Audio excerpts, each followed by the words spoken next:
Assalamualaikum warahmatullahi wabarakatuh. Halo semuanya, perkenalkan saya Nurain Salsabila Arsyad, mahasiswa aktif Prodi PPKN jurusan Ilmu Hukum Kemasyarakatan, Fakultas Ilmu Sosial Universitas Negeri Gorontalo. Video ini saya buat sebagai UTS dan UAS pada mata kuliah Ilmu Negara yang diampuh oleh Bapak Roni Lukum SPD MSc. Dalam video ini saya akan membahas mengapa Indonesia disebut negara Pancasila.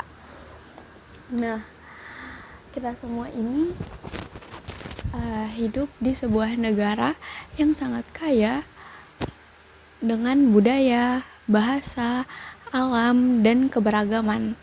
Negara yang kita cintai ini bernama Indonesia, tempat di mana kita dilahirkan, tumbuh, dan belajar untuk menjadi warga negara yang baik.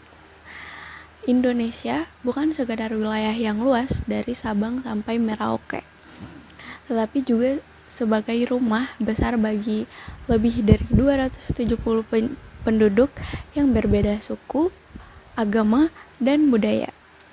Yang membuat semua perbedaan itu bisa bersatu adalah dasar negara kita, yaitu Pancasila.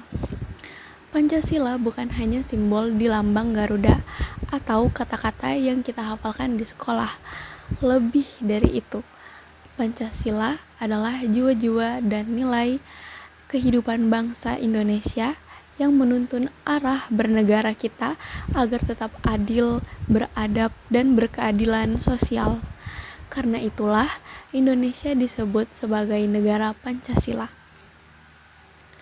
Tapi apa sebenarnya makna dari sebutan itu? Dan bagaimana penerapannya dalam kehidupan kita? Nah, mari kita bahas melalui penjelasan berikut. Jadi, Indonesia disebut sebagai negara Pancasila karena seluruh dasar dan arah kehidupan bernegara bersumber dari nilai-nilai Pancasila. Pancasila menjadi ideologi, falsafah hidup, dan dasar hukum tertinggi bagi bangsa Indonesia.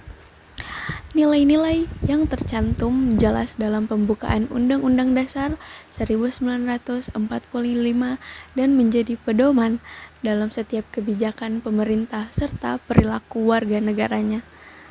Mari kita lihat satu persatu maknanya secara singkat, yaitu yang pertama, pada sila pertama yaitu ketuhanan yang Maha Esa, yang menegaskan bahwa Indonesia menjunjung tinggi nilai keagamaan, tetapi tetap menghormati keberagaman iman.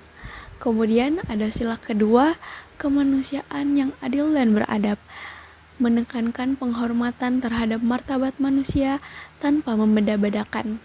Dan yang ketiga ada sila persatuan Indonesia yang menegaskan semangat kebangsaan dan kesatuan di tengah perbedaan. Yang keempat yaitu sila kerakyatan yang dipimpin oleh hikmat kebijaksanaan dalam permusyawaratan perwakilan yang menegaskan bahwa kekuasaan tertinggi berada di tangan rakyat. Dan yang terakhir yaitu sila kelima, keadilan sosial bagi seluruh rakyat Indonesia yang menjadi tujuan akhir yaitu kesejahteraan dan keadilan bagi semua masyarakat di Indonesia. Karena itu seluruh aspek kehidupan berbangsa dan bernegara baik hukum, pemerintahan maupun sosial budaya harus berpijak pada nilai-nilai Pancasila. Inilah alasan mendasar mengapa Indonesia disebut sebagai negara Pancasila. Namun, walaupun secara ideal kita menjunjung tinggi Pancasila, dalam praktiknya tidak selalu mudah untuk mewujudkan nilai-nilai tersebut. Contohnya, masih banyak ketimpangan sosial dan ekonomi di mana sebagian masyarakat hidup dalam kemiskinan, sementara sebagian lain hidup dalam berlebihan.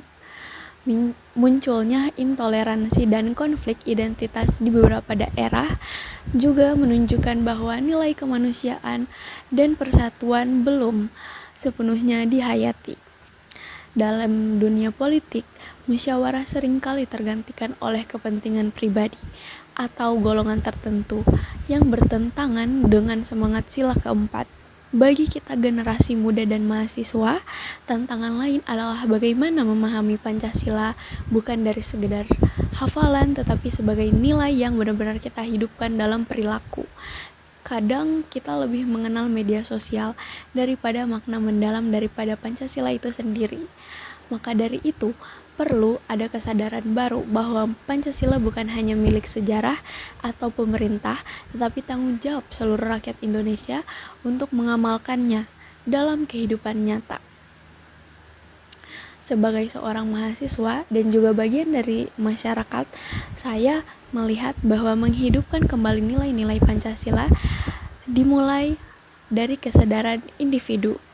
Kita sebagai manusia dan sebagai mahasiswa bisa mempraktikannya dengan menghargai perbedaan pendapat di kampus, kemudian menjaga kejujuran dalam belajar, kemudian berpikir kritis tapi tetap sopan, dan serta berkontribusi positif bagi lingkungan sekitar. Kita perlu ikut menegakkan nilai-nilai kemanusiaan, keadilan, dan persatuan dalam kehidupan sehari-hari, seperti menolong sesama tanpa memandang suku atau agama, serta mendukung kebijakan pemerintah yang berpihak pada rakyat-rakyat kecil. Dengan cara sederhana itu, Pancasila tidak lagi menjadi semboyan tetapi benar-benar menjadi sumber moral dan arah hidup bagi bangsa Indonesia. Sebagai penutup, jadi Indonesia disebut sebagai negara Pancasila karena seluruh aspek kehidupan berbangsa dan bernegara berpijak pada nilai-nilai yang ada pada Pancasila. Namun, sebutan itu hanya akan bermakna apabila kita semua ikut mengamalkan Pancasila dalam tindakan nyata.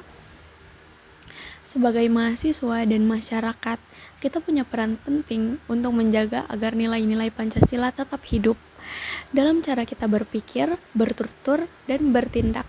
Dengan begitu, Indonesia akan terus menjadi negara yang akan berdaulat dan terus menjadi negara yang adil dan berkeadaban. Semoga video ini bisa menjadi pengingat bahwa Pancasila bukan sekedar dasar negara, tapi juga cermin jati diri kita sebagai bangsa Indonesia. Sekian dari saya. Wassalamualaikum warahmatullahi wabarakatuh.